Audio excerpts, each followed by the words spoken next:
Dilmuzga kelganimdan judayam qattiq afsuslandim. Agarda sizlar ham menga o'xshab afsuslanib qolishni xohlamasanglar, videoni oxirigacha ko'ringlar. Nimaga afsuslanganimni aytib o'taman.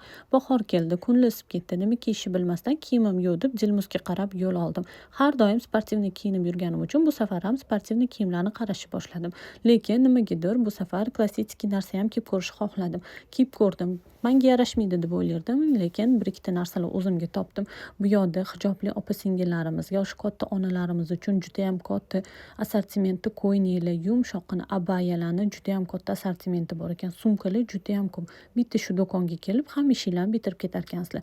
Oyoq kiyim, bosh kiyimlar deysizlarmi, kepka, panama, ro'mollarni shu darajada assortimenti ko'p. Men bunaqa ko'p ro'molni to'g'risini aytsam faqat shu do'konda ko'rdim. Ranglarni ham juda ham katta, gulli, gulsiz xohishinglarga qarab ovurar ekansizlar. Undan tashqari remenli, hattoki pastelli ham bor ekan.